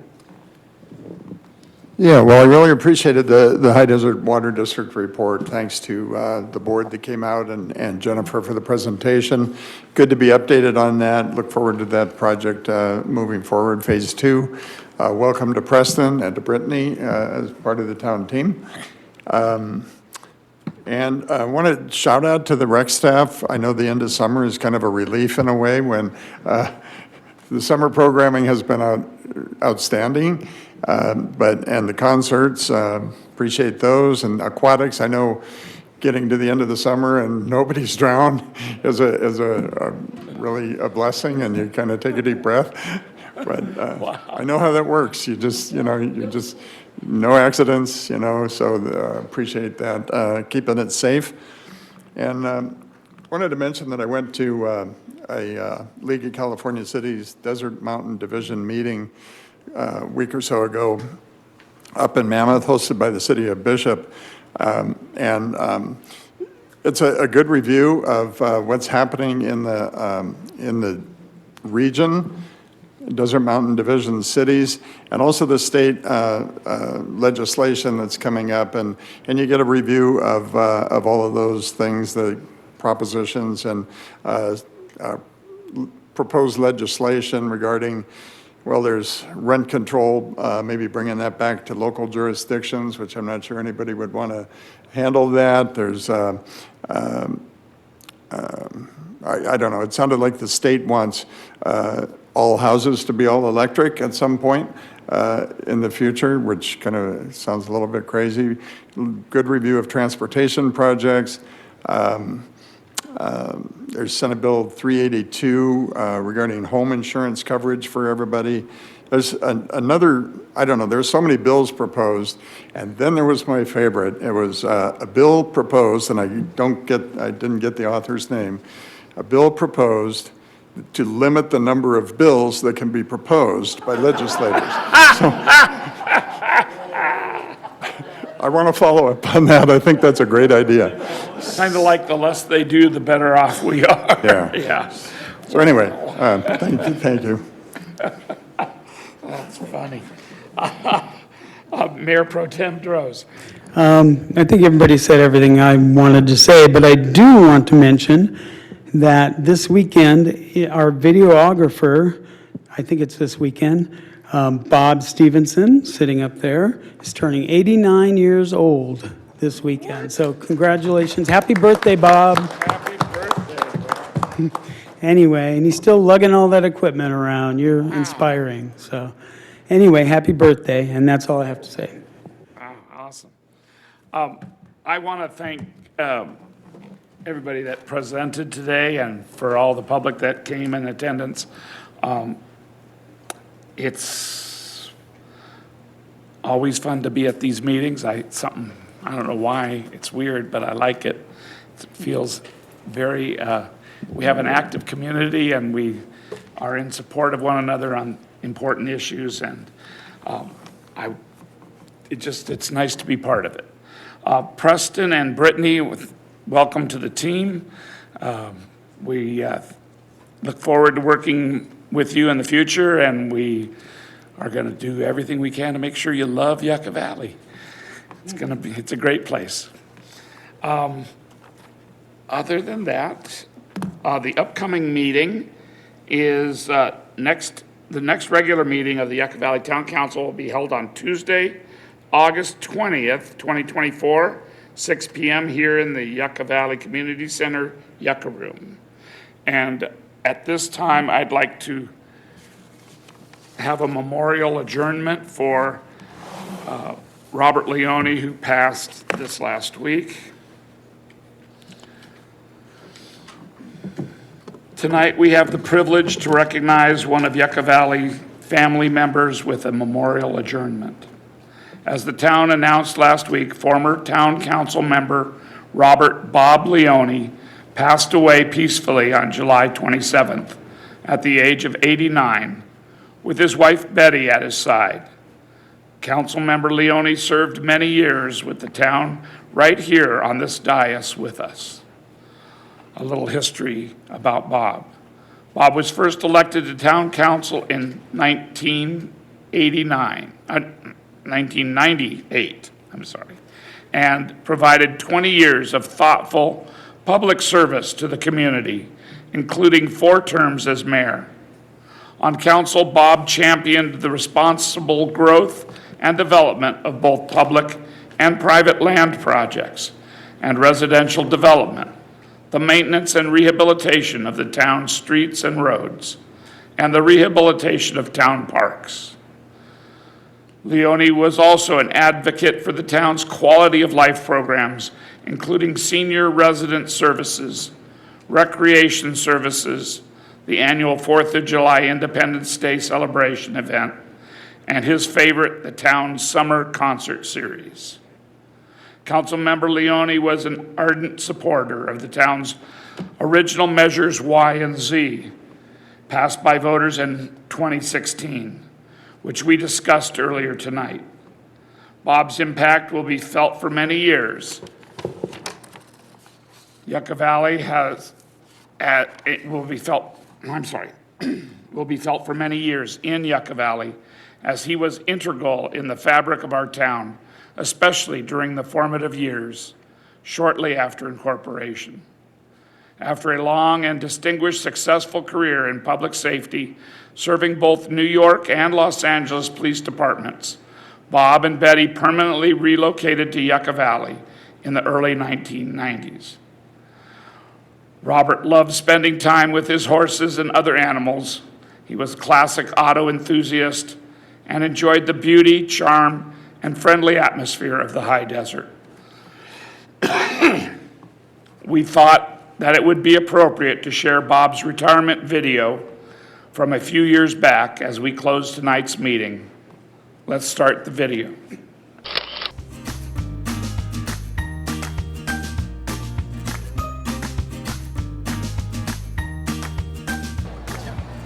Councilman Leone has been mayor of the town of Yucca Valley 4 times. Wow. Bob was elected to the Yucca Valley Town Council in 1996. So 22 years ago, that's a lot of public service. Thank you for your service, sir.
Sad memories.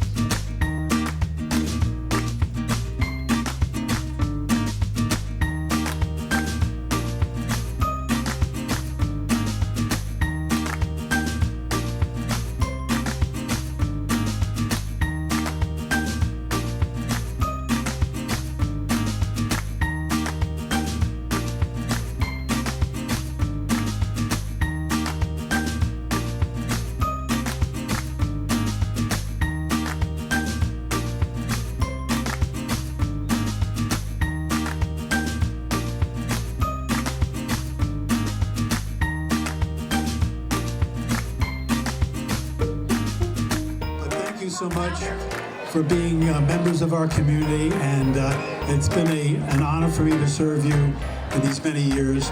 It's been a pleasure to serve the community I love so dearly. Thank you.